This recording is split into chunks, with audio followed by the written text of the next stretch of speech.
नमस्कार मित्रों, मैं एक शराबी हूँ। मेरा नाम बाबू है। हाय हाय बाबू भाई। नमस्कार बाबू भाई। हाय बाबू हाय भाई। बाबू हाय बाबू भाई। हाय हाय हाय हाय हाय। ईश्वर की असीम कृपा है। आप लोगों की सुंदर संगत के कारण मैंने आज अभी तक शराब का पहला घूंट नहीं लिया है, और शराब नहीं पीने के कारण खुश हूँ, सुखी हूँ। मित्रों, बिली सर जैसे लोग यहाँ मौजूद है, उनके सामने कुछ बोलना यानी सूरज को दिया दिखाने के बराबर है।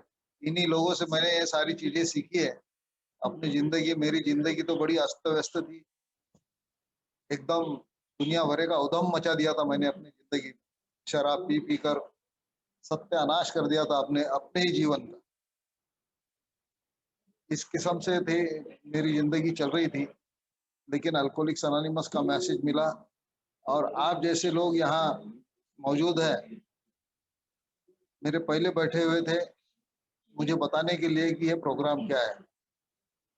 अभी थोड़ी देर पहले आबाराव जी ने बहुत अच्छी बात बोली कि जब मीटिंग चालू होती है तो धीरे से उनकी बीवी चाय का कप ला के रख देती है। अभी 2 मिनट पहले मेरे साथ भी ऐसा हुआ कि मेरी बीवी ने बोला आपकी शेयरिंग है, तो हम टीवी बंद कर देते क्योंकि हम लोग सब हॉल में ही बैठते हैं।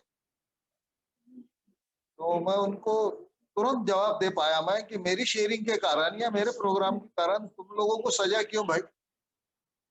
तुम लोगों को सजा मैं नहीं दे सकूं। ये जो आज मेरा एटीट्यूड है ना, ये आप लोगों ने मुझे सिखाया है। अभी टीवी वो देख रहे हैं कम आवाज में, और मैं अपने एक के प्रोग्राम पर हूं। ये बदलाव मेरे में पॉसिबल ही नहीं था।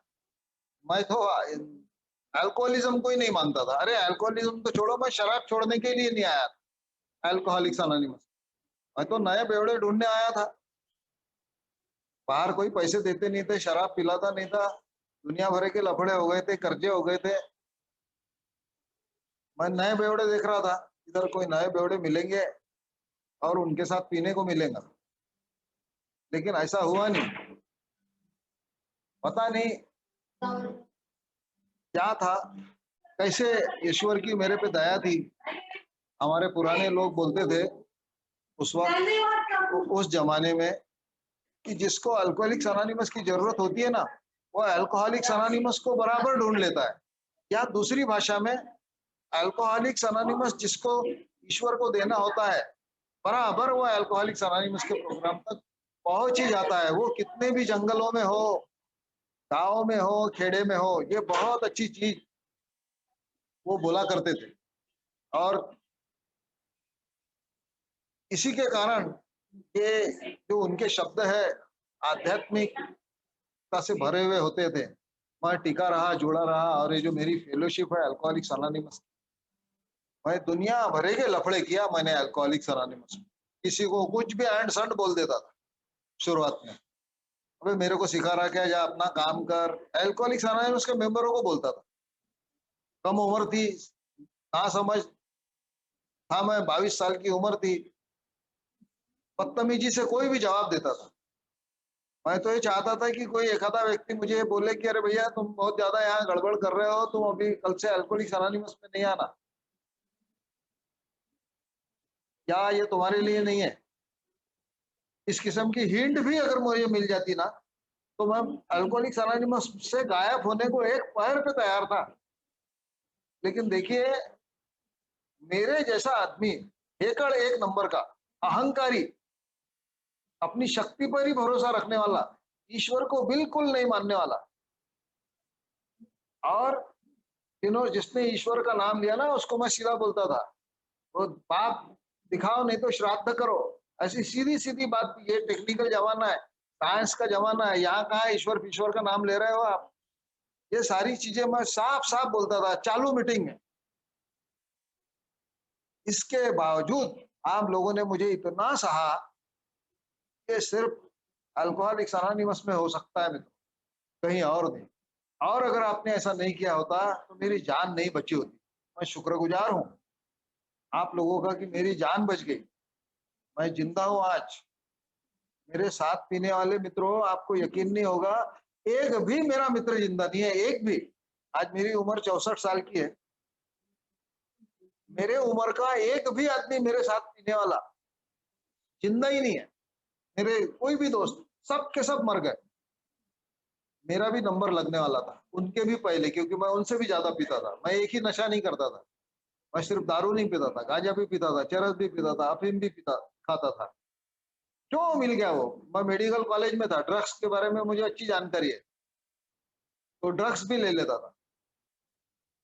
अल्कोहलिज्म के बारे में अभी हमारे एक मित्र ने यहाँ पर अ, जिक्र किया था कि अल्कोहलिज्म एक बीमारी होती है, ये कैसी बीमारी होती है, मैं जानने के लिए आया था। लेकिन मैं तो बीमारी है यही नहीं मानता था। मुझे लगता था ये बीमारी है, इसलिए बता रहा है कि ये मेरी शराब छुड़वाना चाहते हैं, इसलिए बताना चाह रहा है कि ये बीमारी है। अरे भैया, मैं इतने सालों से यहाँ नौकरी कर रहा हूँ और फिर भी मुझे किसी डॉक्टर ने नहीं बताया। डॉक्टरों से रोज संबंध में रहता हूँ, फिर भी कभी इसका जिक्र नहीं हुआ। ये क्या बात कर रहे हैं यार? मैं मानने को ही तैयार नहीं था। लेकिन एक वक्त आया कि लोगों के एक्सपीरियंस मैंने देखे। एक बेवड़ा मेरे जैसा इतना होशियार नहीं होता कि वो अपने अनुभव से सीखे। वो दूसरे के अनुभव जब देखता है ना, दूसरों को गिरते हुए देखता है, दूसरों को तकलीफों में देखता है, तभी वो सीखना चाहता है। और मेरे साथ भी ऐसा ही हुआ। जब लोग आते गए, अपनी शेयरिंग बताते गए और मैं उनकी जिंदगी अपने आंखों से देखता गया, तब मुझे यकीन हुआ कि यार ये सब मेरे साथ भी हुआ है।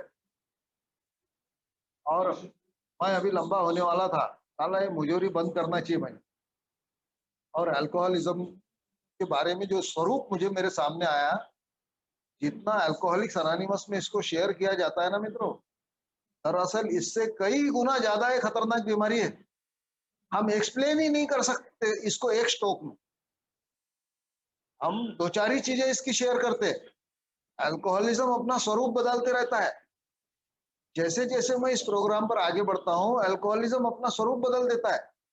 कभी किसी खूबसूरत औरत के सामने मेरे सामने आ जाएगा, मैं उससे भी नहीं बच पाता। कभी रिजेंटमेंट के रूप में मेरे सामने आ जाता है, खुन्नस। आज की एक बात है, एक काम से मैं मेरे बीवी के काम से हॉस्पिटल गया था हमारे कॉलेज में। वहां मुझे 40 साल पहले का एक मुसलमान शत्रु मिला। मिला यानी दिखा। वो उस वक्त बहुत धूम करता था, मैं पहले मुस्लिम एरिया में ही रहता था। तो मैं बोला, साला एक सेकंड के लिए मेरे दिमाग में ये ख्याल आया कि आज इसको पकड़ा जाए। लेकिन फिर तुरंत इस प्रोग्राम ने मुझे समझाया, तू तो यार सबको माफ कर चुका है। और उसकी हालत देख, आज जैसी उसकी हालत, वो चल नहीं पा रहा था बेचारा अकेला। धीरे मेरे को पहचान नहीं पा रहा था, आंखों से दिख नहीं रहा था।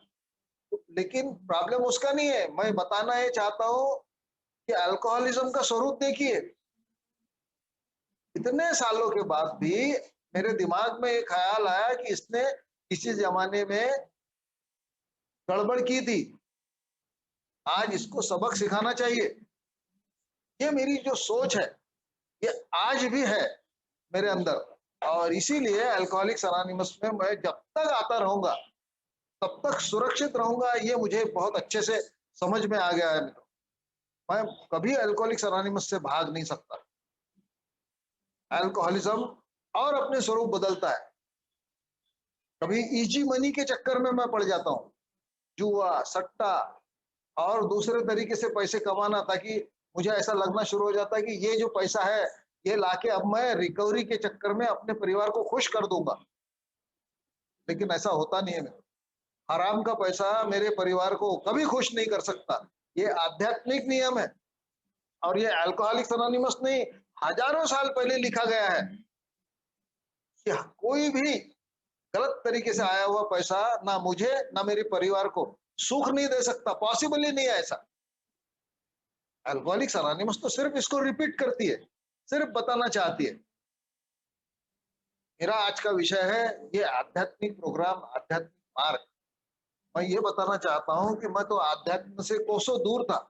अल्कोहलिक्स अनोनिमस में बोला जाता है, बगैर ईश्वर के आध्यात्म प्रोग्राम पूरा नहीं होता। मुझे मेरे ईश्वर की, मेरे हायर पावर की पहचान कर लेना चाहिए। आइडेंटिफाई हो जाना चाहिए कि कौन सा मेरा ईश्वर। मेरा आइडेंटिफिकेशन भी इसलिए कि मुझे ईश्वर के आदर्शों पे चलना है, ईश्वर बनना नहीं है। मैं ईश्वर बन ही नहीं सकता। अरे मेरा सफर तो एक शैतान से इंसानियत की तरफ जा रहा है। मैं इंसान बनने के चक्कर में हूँ, भगवान तो बन ही नहीं सकता। मैं मुझे मेरा आइडेंटिफिकेशन ईश्वर का इसलिए चाहिए, उस ईश्वर के मुझे आदर्श लेना है कि भाई उन्होंने अपनी जिंदगी में कितने बेहतरीन तरीके से अपनी जिंदगी को आगे बढ़ाया। इसलिए मुझे मेरे ईश्वर की पहचान होना बहुत जरूरी है। और जब ये मैं सीख पाया अल्कोहलिक्स अनोनिमस में, धीरे धीरे समझ पाया कि तो मेरी मजबूरी थी। मैंने देखा कि मैं मेरे प्रयत्नों से शराब से तो दूर हूँ, one day at A time के हिसाब से, लेकिन बाकी के ये जो बाकी के लोगों को मजा आ रहा है ना प्रोग्राम जीने में, उनका परिवार खुश है, वो अपना काम धंधा बराबर कर रहे हैं, बड़े अच्छे से रहते यार, कोई टेंशन नहीं। और साला मैं क्यों नहीं रह पाता? क्या प्रॉब्लम है ऐसा? अरे भाई प्रॉब्लम शराब का था ना, वो तो निकल गई, लेकिन अभी बगैर शराब के अच्छा जीवन में क्यों नहीं जी पा रहा हूँ? मैं तो अल्कोहलिक्स अनोनिमस में सिर्फ मौजूदा कर रहा हूँ, स्टेप की तरफ तो दूर दूर तक मेरा ध्यान नहीं। हर स्टेप पे मैं अटकता गया, हर स्टेप में मेरे उल्टे ही सवाल रहते थे, हर स्टेप, पहले स्टेप से लेके आखिरी स्टेप तक। लेकिन वो बोलते हैं ना, मैं मूड बुद्धि था, वो जो बोलते हैं ना मूड बुद्धि, बैल बैल बुद्धि बोलते हैं, मेरे जल्दी से कोई बात समझ में आती नहीं थी, और एक बार समझ में आ गई ना तो मैं कभी नहीं बोलता था। ये बहुत अच्छा एक उसमें सद्गुण भी था और एक दुर्गुण भी था। तो मैं बहुत बहस करता था कि ऐसा क्या है, ये स्टेप्स में ऐसा क्या है। तो धीरे धीरे मुझे पता चला कि स्टेप्स के भी पहले, जैसे ही मैं इस मीटिंग में बैठता हूँ ना, तो बैठे बराबर अध्यात्म शुरू हो जाता है, बैठे बराबर, क्योंकि मैं बैठने के ही काबिल नहीं हूँ कहीं पर, बैठना ही मेरा मन और मेरा अल्कोहलिज्म बैठने ही नहीं देता, लेकिन मैं बैठ गया, यानी आध्यात्मिक प्रोग्राम ऑटोमेटिक शुरू हुआ, मुझे पता भी नहीं। बाद में मुझे बताया गया है कि मेरे साथ ऐसा इसलिए होता है, मेरे साथ साथ इस मीटिंग हॉल में ईश्वर भी बैठा हुआ है, और वो मुझे यहाँ रोकना चाहता है। शायद गलती से पिछले दिनों अनजाने में मेरे हाथ से कुछ अच्छे काम हो गए, तो ईश्वर ने देखा यार ये आदमी अच्छा है, ईश्वर ने शायद मेरे लिए सोचा इसको एक मौका देना चाहिए, और उसने अल्कोहलिक्स अनोनिमस में लाया। मैं बैठ गया, वहां से अध्यात्म शुरू हो गया। और उसके बाद जब धीरे धीरे, भले अटकते अटकते सही, एक एक स्टेप, एक बात बड़ी अच्छी थी मेरे, बहुत सारे दुनिया भरे के दुर्गुण थे, मैंने कई लोगों को तकलीफें दी, लेकिन एक बात बहुत अच्छी थी, जैसे मैं पूरे ईमानदारी से दारू पिया था, वैसे ही पूरे ईमानदारी के साथ मैं इस प्रोग्राम पे चलना शुरू किया। मैं बोला अब जो कुछ होगा देखा जाएगा, अब इस प्रोग्राम पर चल के ही देखेंगे। और मैंने जब पूरे ईमानदारी से चलना शुरू किया तो चमत्कार हुआ मित्र, चमत्कार। और ऐसा चमत्कार कि मैं खुद ही अपने आप को पहचान पहचान नहीं पा रहा था। कहाँ गया वो बाबू, एक नंबर का मुजोर, सबसे बहस करने वाला, किसी की कोई बात नहीं सुनने वाला। इन स्टेप पर चल के मेरे ध्यान में आ गया कि ये दुनिया मेरे वजह से नहीं है, और ये ग्रुप भी मेरे कारण नहीं है, कोई चीज मेरे वजह से नहीं चल रही। अरे भाई मैं लोगों की वजह से चल रहा हूँ, लोग मेरी मदद करना चाहते हैं। पहले सोचता था कि इनका स्वार्थ है, मेरी मदद करने में इनका स्वार्थ है, जरूर कोई तो भी इनके स्वार्थ की बात है। लेकिन जब मैं डीप में गया, इस प्रोग्राम पर चला, तब मेरे ध्यान में आया, अरे भैया इनका स्वार्थ नहीं है कि वो मुझे अच्छे रास्ते पे लाना चाहते, ताकि अच्छे लोगों का एक ग्रुप तैयार हो, और ये ये जो बाकी के लोग हैं, बाकी की दुनिया है, अच्छाई की तरफ आगे बढ़ते रहे। यही बाकी लोगों का मकसद है ना। ए में आने के पहले भी मुझे कई लोगों ने बोला यार तू मत पी यार शराब, तो मैं उनको पट से जवाब दे देता था, तेरे बाप के पैसे की पी रहा हूँ क्या? जा अपना काम कर, अपना देख, तेरी जिंदगी खराब हो रही है, तू अपना देख, मैं देख लूंगा मेरा। ऐसा बोलने के बाद कौन आदमी मुझे वापस दोबारा बोलेगा? लेकिन अल्कोहलिक्स अनोनिमस में भी ये करने के बाद भी लोगों ने मुझे बर्दाश्त किया। मैं शुक्रगुजार हूँ इन सब लोगों का, और आजीवन रहूंगा। और सिर्फ मैं ही नहीं, मेरा परिवार भी इन लोगों का शुक्रगुजार रहेगा। जब तक मैं जिंदा हूँ तब तक मैं इस प्रोग्राम का, यहाँ के लोगों का और सभी लोगों का, नए पुराने सबका शुक्रगुजार रहूं। आध्यात्मिक प्रोग्राम में बहुत सारी चीजें मुझे सीखने को मिली। आध्यात्म यानी बहुत सारी इसके इसकी डेफिनेशन की जाती है। अल्कोहलिक्स अनोनिमस बोलता है, मैं अपने खुद का अध्ययन करूं, मुझे किसी और का अध्ययन करने की जरूरत ही नहीं है। मैं खुद का अध्ययन करूं, उसी का नाम अध्यात्म है। मुझे अगर भगवान मानना भी पसंद नहीं है ना, तो अपना अध्ययन करके देखूं, तो मुझे पता चल जाएगा कि मैं कितना कमीने किस्म का आदमी था, कितनी तकलीफें दिया मैंने लोगों को। अरे मैंने तो इतनी अपने परिवार को, मोहल्ले में आसपास जहाँ का काम करता हूँ वहां इतनी तकलीफें दी है। हालांकि कानूनन शायद मुझे सारी जिंदगी कोई सजा ना हो, कोई केस नहीं बनती कानूनन, लेकिन मैं उनका अपराधी हूँ यार। मैं गुनहगार हूँ उन लोगों का, मेरे परिवार का, मेरे घर के लोगों का, जहां मैं काम करता हूँ उनका, मेरे बस्ती के लोगों का जिनकी कोई गलतियां नहीं थी, मेरे रिश्तेदारों का, उनको बेमतलब मैंने टार्चर किया, बेमतलब तकलीफों में डाला कई बार। तो इसकी भरपाई कैसी होगी? अब जब मैं होश में आ गया हूं, पहले मैं जवाब दे देता था कि मैं तो अल्कोहलिज्म में था भैया, बीमार आदमी था, मुझे कुछ समझ में नहीं आता था मैं क्या कर रहा हूं। लेकिन अब तो मैं होश में हूं ना। अब भी अगर मैं किसी को तकलीफ दे रहा हूं, सोच समझ के तकलीफ दे रहा हूं, जानबूझ के तकलीफ दे रहा हूं, तो इसका क्या होगा? अगर मैं सही में इस प्रोग्राम पर चल रहा हूं, तो मुझे ये सोचना बहुत जरूरी है कि अब तो मेरे हाथ से ऐसी गलतियां नहीं हो रही ना। ये जो स्टेप है 12 कदमों पर जब मैं चलता हूं, तो खास करके तीसरे कदम में तो मैंने ईश्वर को मार्गदर्शन मांगा है अपने जीवन के बारे में कि मुझे मार्गदर्शन दो, मेरे मेरे जीवन, मेरी इच्छा सब कुछ आप ले लो। और मुझे ऐसा लगता था अब मैंने सब कुछ ईश्वर को दे दिया, ईश्वर के ऊपर एहसान किया। आध्यात्मिक चीजों में मुझे ये समझ में आया, मुझे ये बताया गया, अरे भाई, मेरे पैदा होने से पहले से ईश्वर मेरी जिंदगी चला रहा है, मैं क्या दूंगा उसको? मुझे लगता है मैंने मेरा जीवन दे दिया है, वो वैसे भी मेरा जीवन चला रहा था। मैं नहीं भी देता तब भी ईश्वर ही चला रहा है। मैंने कितने बार उल्टे सीधे काम किए हैं, जिंदा रखा ना उसने अल्कोहलिक्स अनोनिमस में आने तक।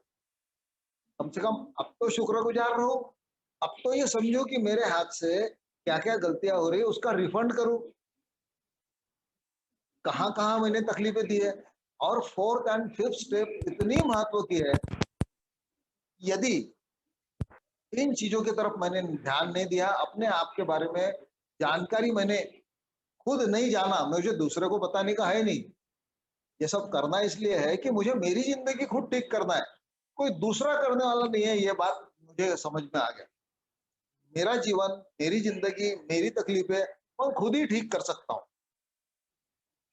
लेकिन इसमें मार्गदर्शन मुझे अल्कोहलिक्स अनोनिमस के फेलोशिप का, उससे भी ज्यादा मेरे स्पॉन्सर का। मेरा स्पॉन्सर मेरे और ईश्वर के बीच में खड़ा है। उसने मुझे मेरे ईश्वर से मिला दिया, मेरे ईश्वर से परिचय करवा दिया कि ईश्वर क्या क्या कर सकता है मेरी जिंदगी में। अगर मैं उसको अलाउ करूं तो मेरी जिंदगी में, मेरे जीवन में आने तो दो ईश्वर को। और जब मैंने अलाउ किया, तब मुझे पता चला कि यार कितनी खूबसूरती से मेरा जीवन संवार रहा है ईश्वर। मैं चाहता तो भी नहीं कर सकता था। मुझे लगता था कि मैं मेरा सिर्फ शराब से दूर हो जाऊंगा, यहाँ आके बाकी का मेरे में बहुत टैलेंट है, मैं सारी दुनिया को घुमा दूंगा और अपने हिसाब से अपनी जिंदगी जी लूंगा। मगर ऐसा हुआ क्या? ऐसा हुआ नहीं। मुझे ईश्वर के ही शरण में जाना पड़ा और मुझे अपनी खुद के बारे में पता लगाना पड़ा कि यार मैं कितना धोखेबाज किस्म का आदमी था। ईश्वर को भी धोखा देने से बाज नहीं आता मैं, लेकिन ईश्वर मुझे फिर भी माफ कर रहा है। वो इसलिए माफ कर रहा है कि वो ईश्वर है। अगर किसी ने मेरे साथ ऐसा किया होता तो शायद मैं माफ नहीं करता, लेकिन वो तो ईश्वर है, इसीलिए उसने माफ किया। और जब मेरे ध्यान में आया कि ये मेरे हाथ से अब भी गलतियां हो रही है, तो मैंने उसका मेरी सुधार की प्रक्रिया शुरू किया। आध्यात्मिक प्रोग्राम एक ही रास्ता है मेरे पास, अल्कोहलिक्स अनोनिमस में आने के बाद कोई दूसरा मार्ग नहीं है मुझे अल्कोहलिज्म से बचने का, और वो है सिर्फ ये अल्कोहलिक्स अनोनिमस का 12 कदमों का आध्यात्मिक कार्यक्रम। मेरे परिवार की जो छोटी छोटी जवाबदारियां हैं, मैं एक पति हूं, क्या मैं सही में अपने पति धर्म निभा पा रहा हूं क्या? पहले मैं नहीं निभाता था, लेकिन अब जब मैं इस प्रोग्राम पर चल रहा हूं तो मेरे ध्यान में आ रहा है कि नहीं यार, मेरी बीवी ने मेरे लिए बहुत सारी चीजें की है, सारी जिंदगी उसने झोंक दी है मेरे लिए, और मैं भी अपने फिर पति होने के ईगो में आज तक रहा हूं। अब तो मैं कुछ करूं यार उसके लिए। और जब मुझे इसकी जवाबदारी का एहसास हुआ, तो ये जवाबदारी का एहसास होना यानी आध्यात्मिक प्रोग्राम है। ईश्वर के बारे में अलग अलग बहुत सारी धारणाएं हैं। बहुत सारे लोग बोलते हैं कि भाई ईश्वर की पूजा ऐसी करो, बहुत सारे लोग मन्नत मानते हैं, कुछ लोग केदारनाथ चले जाते हैं, कुछ बद्रीनाथ, कोई अमरनाथ, कोई वैष्णो देवी, अलग अलग जगह पे। वो सारी चीजें गलत नहीं है, सही है, मगर असली ईश्वर मेरे अंदर ही बैठा हुआ है। मुझे कोई तकलीफ करने की जरूरत नहीं। आज ये जो जवाबदारियां हैं मेरी, मेरे घर के प्रति, मेरे बच्चों के प्रति, मैं अल्कोहलिक्स अनोनिमस में आने के बाद, शराब से दूर होने के बाद, अल्कोहलिज्म का शिकार तो मैं हूं ही सारी जिंदगी। बच्चों को सिखाना चाहता हूं भाई, चोरी करना बुरी बात है, और मेरे ऑफिस से ही मैं वो कागजों का रिम लेके आ जाऊंगा, तो मेरे बच्चे क्या सीखने वाले हैं? तो मैंने मुंह से बोला क्या, चोरी करना बुरी बात है, और मैं नहीं चुरा के लेके आ गया। अरे भाई मेरे बच्चे मेरे मुंह से कम और मेरे एक्शन से ज्यादा सीखने वाले हैं। तो एक्शन मेरी गलत हो रही, मेरे उधर ध्यान रखना चाहिए। बस शराब छोड़ के काम चलने वाला नहीं है, राइट एक्शन होना चाहिए। ये राइट एक्शन सिखाने के लिए मुझे मेरे स्पॉन्सर की जरूरत है। दूसरी शादी करने के चक्कर में था मैं, बच्चे नहीं हो रहे करके। स्पॉन्सर ने अगर रोका नहीं होता, उसने बोला नहीं होता कि तू इतनी बड़ी गलती करने जा रहा है जिसकी हद नहीं, और मैं थोड़ा सा डर गया था अपनी गलती से, और मैं रुक गया। शुक्रगुजार हूं मैं स्पॉन्सर का कि उसने मुझे सही वक्त पे रोका। और ये भी मुझे अकल आई कि मैंने स्पॉन्सर को बताना चाहिए, इसके लिए मैं ईश्वर का भी शुक्रगुजार हूं। तो मुझे सही मार्गदर्शन मिला। अगर वो गलती हो गई होती मेरे हाथ से, तो शराब छोड़ के मेरा क्या फायदा हुआ रहता? वैसे ही सत्यानाश हो गया रहता मेरी जिंदगी। इसीलिए अल्कोहलिक्स अनोनिमस में हर व्यक्ति का महत्व मेरे लिए है, और सिर्फ परिवार की ही जवाबदारी नहीं। मैं जहां काम करता हूं वहां मैंने बरसों हराम की तनख्वाह ली है। बरसों खड़ा हो जाता था 1 तारीख को, अरे भैया आज तनख्वाह हुई कि नहीं? नहीं हुई तो चढ़ जाने का सामने वाले पे, क्यों नहीं हुई यार, तुम लोग काम नहीं करते, वो बिल नहीं भेजते, ट्रेजरी ऐसा हो गया वैसा हो गया, उसके ऊपर चढ़ जाने का, और बिल्कुल झगड़े फसाद शुरू। शराब से दूर हूँ, ए में हूँ, ए का मेंबर हूँ, फिर भी ये सारे लफड़े करना शुरू।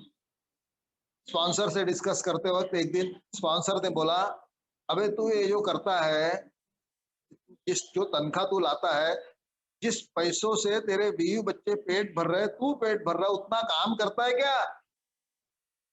जवाब था ईमानदार जवाब, नहीं करता।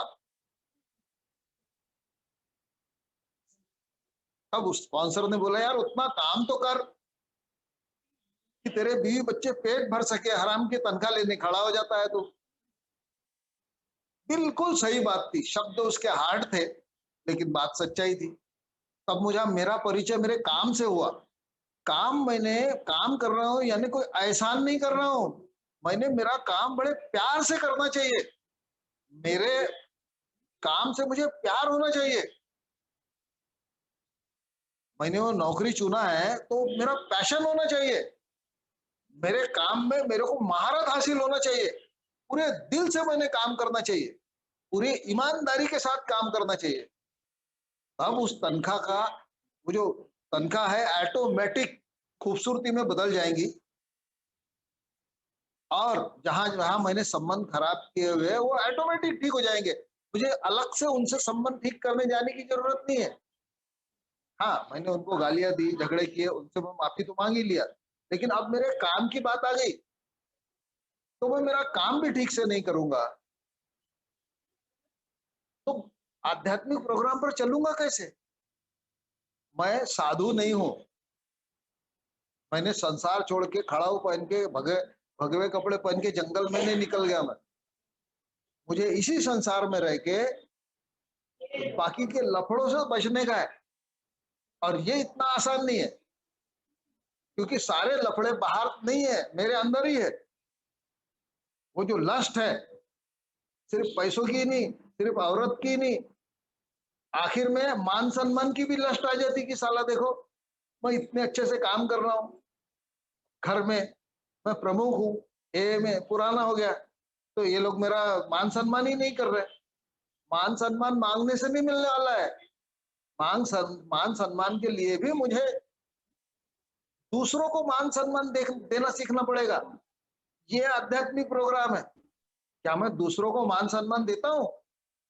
मैं तो अपने आप को ही सर्वे सर्वा समझ रहा हूँ। अभी ए में आने के बाद सोबराइटी का अहंकार आ गया।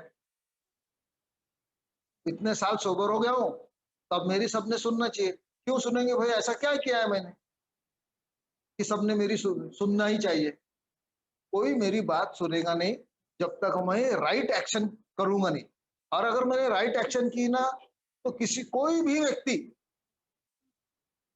कोई रिस्पेक्ट देने से चुकेगा नहीं। मुझे अगर रिस्पेक्ट चाहिए, तो पहले मैंने दूसरे को रिस्पेक्ट देना सीखना चाहिए। ये प्रोग्राम स्वार्थी है। अल्कोहलिक्स अनोनिमस का जो प्रोग्राम है ना, सेल्फिश प्रोग्राम। और इसमें सेल्फिशनेस ये है कि मुझे ये सारे लफड़ों से बचने के लिए इस प्रोग्राम पर चलना है।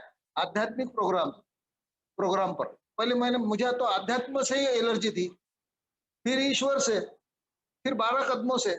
अगर मैं एलर्जिज करते रहूंगा, चलूंगा ही नहीं। अरे बड़ा हार्ड है भैया, बहुत मुश्किल है, तो कैसे लिखूं मैं 4 स्टेप? इतनी सब अपना कच्चा चिट्ठा लिखना पड़ेगा और दूसरों को दिखाना पड़ेगा। अरे किसी को दिखाने की जरूरत नहीं भैया, पहले मैं लिख तो लूं, वो दिखाने की बात बाद में।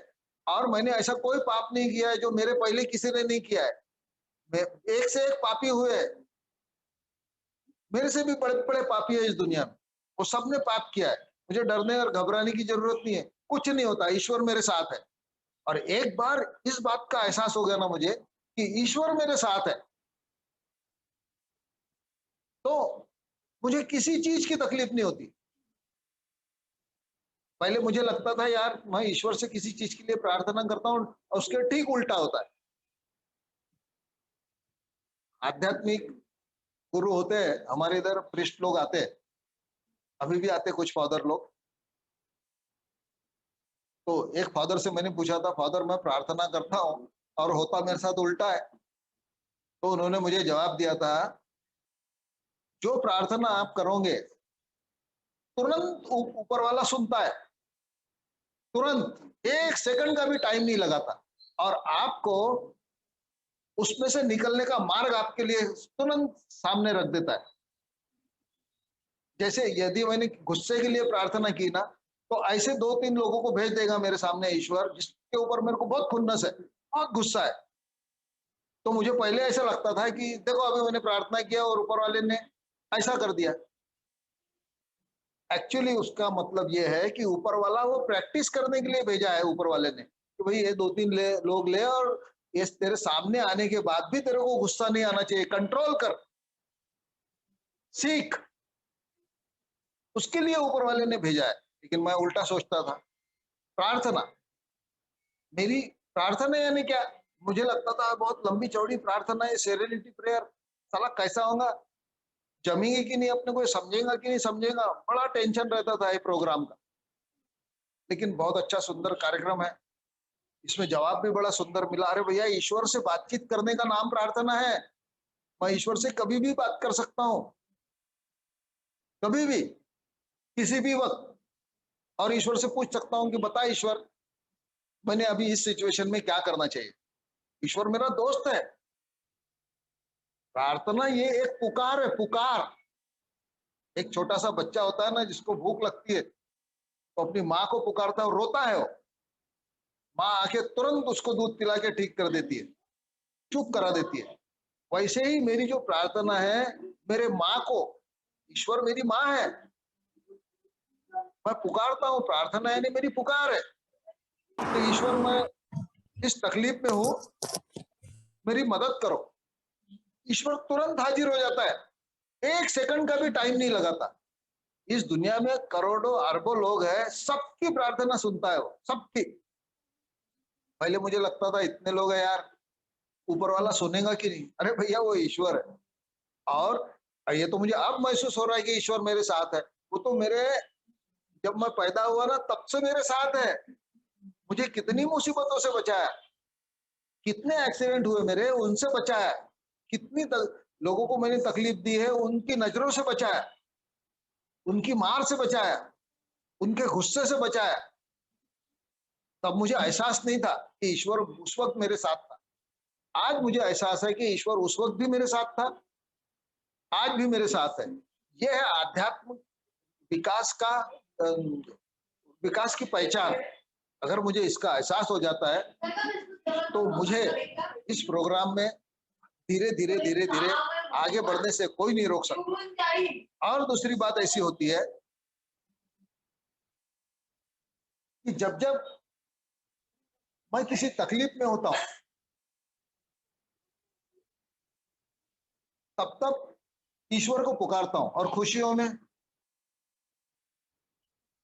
जब मुझे, ईश्वर क्या करता है, दोनों भी चीजें देता है, खुशियां और गम दोनों भी देता है। वो इसलिए करता है कि ईश्वर को मुझे बैलेंस रखने का है।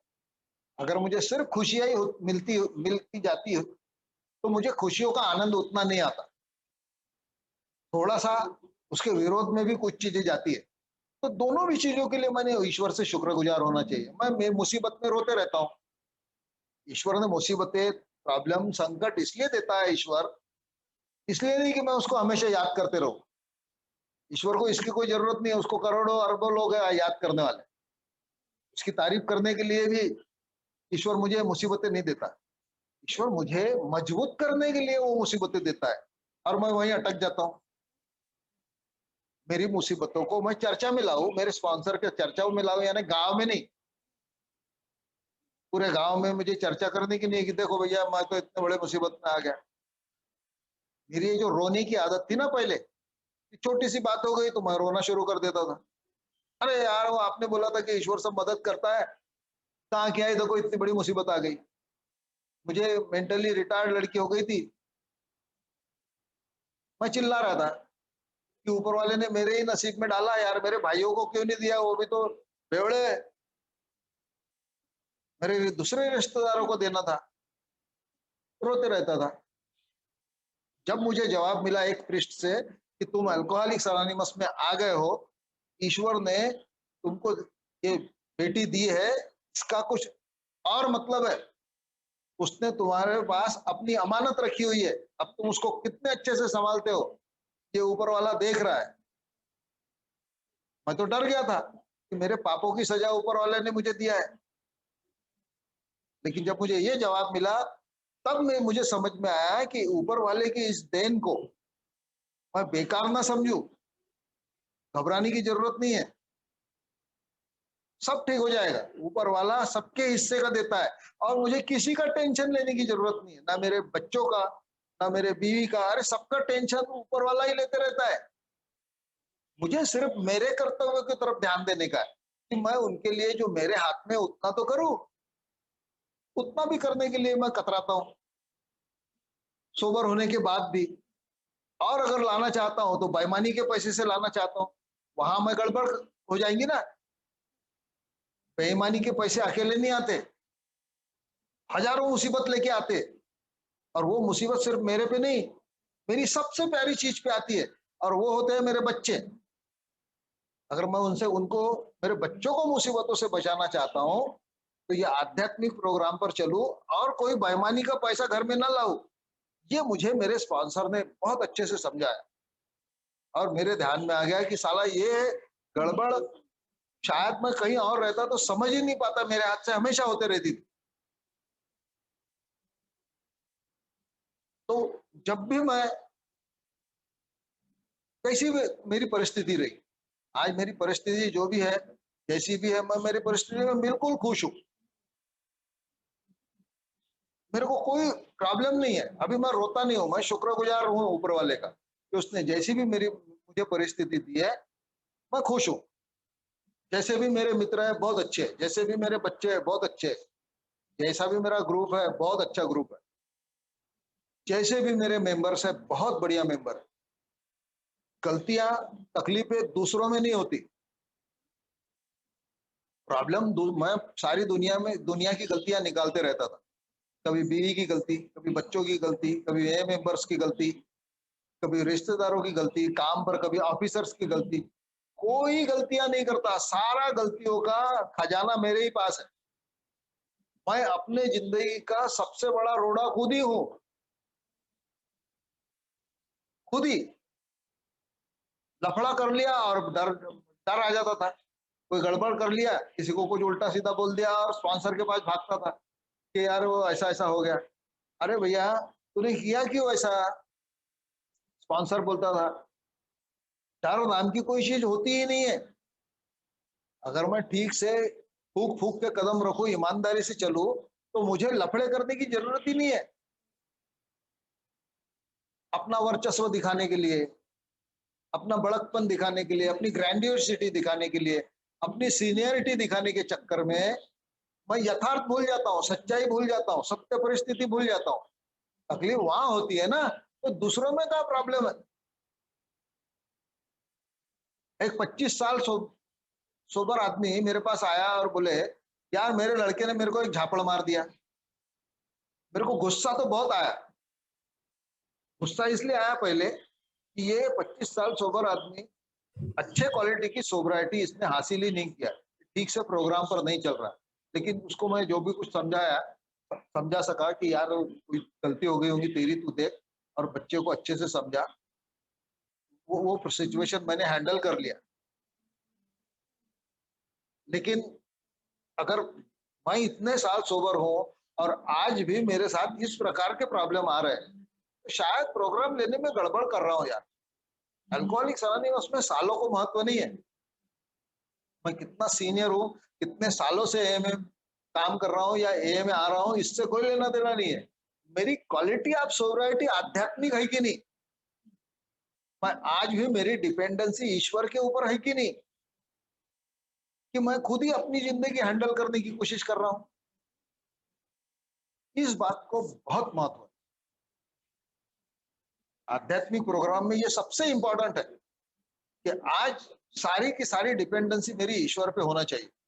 आध्यात्मिक प्रोग्राम पे होना चाहिए, 12 कदमों पे होना चाहिए, 12 परंपराओं पे होना चाहिए।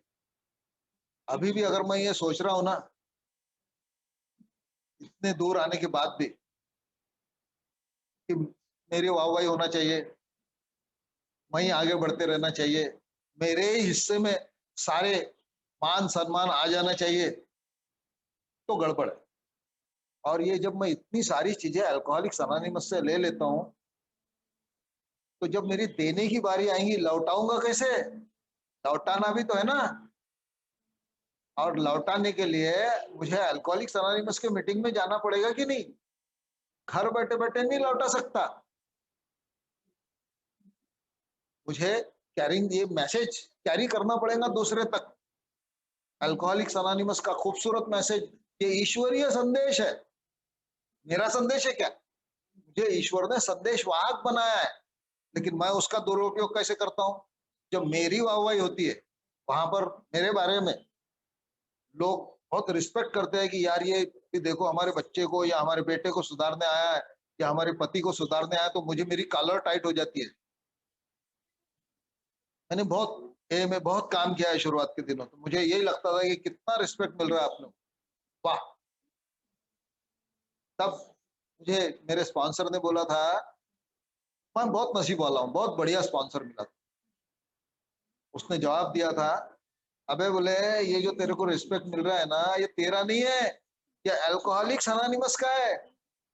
अल्कोहलिक्स अनोनिमस के इस आध्यात्मिक प्रोग्राम का है वो आदर। तू गलती से अपना मत समझ। और मैं उसको अपना समझ बैठता था। मुझे लगता था कि ये मेरी वाहवाही हो रही है, मेरी वाहवाही नहीं है मित्रों, ये इस प्रोग्राम की वाहवाही होती है। ये मेरा रिस्पेक्ट नहीं है, अल्कोहलिक्स अनोनिमस के प्रोग्राम का रिस्पेक्ट है। और ये रिस्पेक्ट को मैं साइड में रख के निस्वार्थ भाव से बगैर किसी रिस्पेक्ट के उम्मीद से जब मैं मैसेज कैरी करता हूँ, सामने वाले को जब मुझे दिखता है कि यार कितनी तकलीफ में है, बेचारे के घर में खाने को नहीं है, दूसरी असंख्य तकलीफ है, वो बात भी किसी की सुनने को तैयार नहीं है, तो मुझे ये दिखता है वहां कि यार ये मेरे ही जैसा आदमी है यार, मैं भी नहीं सुनता था, मेरे ही जैसे इसके हालात है। तो मैं उसको जाके ये ए का मैसेज बताने की कोशिश करता हूँ। कोशिश करना मेरे हाथ में है। मैं किसी को सोबर नहीं कर सकता, ये भी मैं ध्यान में रखूं। किसी व्यक्ति को अगर मैंने गलती से ये सोच लिया कि कुछ लोग मेरे वजह से सोबर है, तो मेरे जैसा मूर्ख दूसरा कोई नहीं है। मेरे वजह से कोई नहीं सोबर हो सकता। अरे मैं खुद मेरे वजह से सोबर नहीं हूं, मैं खुद, दूसरे तो बहुत दूर की बात है। अपने वजह से ये सारी चीजें मेरे वजह से मिली क्या मुझे? ये आध्यात्मिक चीजों का इतना महत्व है, इतना ये जो टूल्स बोलते हैं आध्यात्मिक आध्यात्मिक टूल्स, कि ये मेरे नहीं है, मुझे अल्कोहलिक्स अनोनिमस से मिले हैं वापरने के लिए। लेकिन अगर इसका मैंने दुरुपयोग किया तो इसके दुष्परिणाम भी हो सकते हैं। मैंने ढोंग किया, मैं अगर ढोंग करने की कोशिश करूंगा तो इसके परिणाम सीधे सीधे दिखते हैं। मेरे मेरे परिवार के चेहरे पर मेरी सोब्राइटी, मेरा ये जो आध्यात्मिक प्रोग्राम है ना, ये पूरा मेरे परिवार में दिखता है, साफ साफ क्लियर। मेरे आजू बाजू, पास पड़ोस में, मेरे रिश्तेदारियों में, सब जगह दिखता है। जब मैं उधम करता था उन दिनों, तो मेरे घर में सब चुपचाप चिड़ी चुप हो जाते थे। लेकिन आज परिस्थिति एकदम उल्टी है, सब हंसते हैं। अगर मैं कोई प्रस्ताव रखूं तो उसको डिनायल भी कर देते हो कि ये चीज गलत है, ऐसा नहीं होना चाहिए। पहले मैं चिढ़ जाता था कि साले मेरी बात को डिनायल कर रहे, मेरी बात नहीं सुन रहे। अरे मैं पैसे कमा के लाता हूँ, सब कुछ तुम्हारे लिए कर रहा हूँ, फिर भी मेरी बात नहीं सुन रहे, मेरी बात, मेरा प्रस्ताव ठुकरा दिया तुमने। लेकिन आज मुझे उसका दुख नहीं होता, बल्कि खुशी होती है कि आज वो सोचने लगे आजादी से। एक अल्कोहलिक का बच्चा और एक नॉन अल्कोहलिक का बच्चा, अगर मैं पीते ही, मैंने देखा है जो लोग पी रहे हैं उनके बच्चे में, और अल्कोहलिक्स अनोनिमस में आने के बाद जो बच्चे आगे बढ़ते हैं, दोनों में जमीन आसमान का फर्क होता है। दोनों की मानसिकता में जमीन आसमान का फर्क होता है। दोनों के बीवियों में जमीन आसमान का फर्क होता है। हमने एक बीमारी दे दी है अपने परिवार को। मेरी तो ए में आने के बाद शादी हुई, लेकिन मैं देखता हूँ कि जो औरतें अल्कोहलिक की औरतें होती है ना, बेचारी रास्ते से भी जा रही तो ये बोलते हैं लोग, बेवड़े की औरत जा रही, और इसका जवाबदार मैं था। क्या मानसिकता रहती होगी लोगों की। ये सारी चीजें देने वाला मैं हूं। लेकिन आज जब मैं इस प्रोग्राम पर हूं, तो आज मैंने उनको उतनी आजादी दी है कि नहीं जो मुझे मिली है। स्वतंत्रता, एम स्वतंत्रता की बात करती है, मानसिक स्वतंत्रता की। ये आध्यात्मिक प्रोग्राम है, आध्यात्मिक उन्नति का प्रोग्राम। तो अगर मैं इस प्रोग्राम पर चल रहा हूं तो मेरा स्पिरिचुअल प्रोग्रेस कितना हो रहा है। आज मुझे नए से नया आदमी छोटी से छोटी बात सिखाने की कुवत रखता है, ताकत रखता है, शक्ति रखता है। वो सुनने के लिए मैं तैयार हूं कि नहीं, कि मैं मेरे सीनियरिटी के अकड़ में हूं। अगर ऐसा हो रहा है तो शायद मैं फिर से प्रोग्राम से भटक गया हूं। ये प्रोग्राम भटकाने वाला है, इसमें कोई शक नहीं है। ये डिसीज ही खतरनाक है। लेकिन मैंने वापस आ जाना चाहिए जल्दी से जल्दी, चर्चा करके फट से। मैंने फ्लेक्सिबिलिटी जिसको बोलते हैं ना, लवचिकता होना चाहिए। अगर मैं कहीं घसर गया, शराब के मामले में नहीं, दूसरे मामलों में भी मेरी जबान स्लिप हो गई या कुछ भी हो गया, तो मैंने वापस इस प्रोग्राम पे आने की शक्ति इस प्रोग्राम में है, लेकिन वो जल्दी से आने की तैयारी में मैंने रहना चाहिए। अगर मैं उस तैयारी में रहता हूँ, तो ये प्रोग्राम मुझे बहुत आनंद दे सकता है। लेकिन मैं मेरी हेकड़ी में रहूँगा अभी भी, क्योंकि अल्कोहलिज़्म दूसरे स्वरूप अपना स्वरूप बदलता है। बाद में मेरे को ये बताना चाहता है वो कि अब तू सीनियर हो गया है और अब तेरी बात सबने सुनना चाहिए। क्यों सुनेंगे भाई? मैंने ऐसा क्या कर दिया है कि उन्होंने मेरी सुनना चाहिए? ये बड़ा खतरनाक डिसीज़ है। इसीलिए मैं बोल रहा हूँ कि इसको जितना हम एक्सप्लेन करते हैं, इससे कई गुना ज़्यादा ये प्रोग्राम डेंजर है। ये डिसीज़ डेंजर है। लेकिन घबराने की ज़रूरत नहीं है, डरने की ज़रूरत नहीं है। इस प्रोग्राम के साथ अगर मैं चलूँगा, इस आध्यात्मिक प्रोग्राम के साथ, तो साक्षात ईश्वर मेरे साथ होता है। ईश्वर किसी के ना किसी के ज़रिए, कभी मेरे किसी मित्र के ज़रिए, कभी स्पॉन्सर के ज़रिए, कभी एक आधे नए मेंबर के ज़रिए मेरे लिए आवाज़ देता है कि भैया ये रास्ता सही नहीं है, मैं जिस रास्ते पे जा रहा हूँ गलत है, मुझे करेक्ट कर देता है। लेकिन वो जो करेक्शन है, वो जो आवाज़ है, वो सुनने के लिए मेरे कान खुले होना चाहिए। यानी मैंने ओपन माइंडेड होना चाहिए। सबकी बातें आज मुझे सुनते आना चाहिए। ये छोटा है, नया है, ये क्या बताएगा? ये 4 ही साल सोबर है, ये 3 साल सोबर है, 10 साल सोबर है, ये मुझे क्या बताएगा? ऐसी अगर मेरी सोच डेवलप हो रही है, तो गड़बड़ है, प्रोग्राम लेने में गड़बड़ है। लेकिन घबराने की जरूरत नहीं, मैं वापस आने की शक्ति अगर मेरे में है, लवचिकता है, मैं फ्लेक्सिबल हो जाऊं रबर के जैसा, तो मैं वापस इस प्रोग्राम पे फिर आ सकता हूँ, फिर गलतियां करके उसको सुधार सकता हूँ। गलतियां करना मेरा स्वभाव है, लेकिन ये प्रोग्राम में ताकत है कि मैं अपनी गलतियां सुधार सकता हूँ। आध्यात्मिक प्रोग्राम अनंत है। जब तक मेरा मैं मर भी जाऊंगा तब भी ये प्रोग्राम चलता ही रहेगा। प्रोग्राम कभी खत्म नहीं होता। ये कोई ग्रेजुएशन का कार्यक्रम नहीं है कि ग्रेजुएशन कर लिया या पोस्ट ग्रेजुएशन कर लिया या पीएचडी कर लिए तो प्रोग्राम खत्म। जब तक मैं चलता रहूंगा तब तक सीखता ही रहूंगा। इस प्रोग्राम पर आता रहूंगा, तब तक सीखता रहूंगा और लोग सिखाते रहेंगे। अनंत खजाना भरा हुआ है अल्कोहलिक्स अनोनिमस के इस प्रोग्राम में, और मैं शुक्रगुजार हूँ उन सब लोगों का। आज देखिए यहाँ कितने लोग बैठे हुए, बिली सर जैसे लोग खास करके, जो बार बार मुझे वक्त वक्त पर करेक्ट करते रहते हैं और बताते रहते हैं कि मैंने क्या करते रहना चाहिए। तो मैं शुक्रगुजार हूँ सभी लोगों का, देवेंद्र भाई का भी और आप सब लोगों का। आपने मुझे आज बोलने के लिए बुलाया, जितना मुझे मुझसे जम सका मैं बोल पाया और आपने सुना, उसके लिए बहुत बहुत धन्यवाद। थैंक यू देवेंद्र भाई, बहुत बहुत धन्यवाद।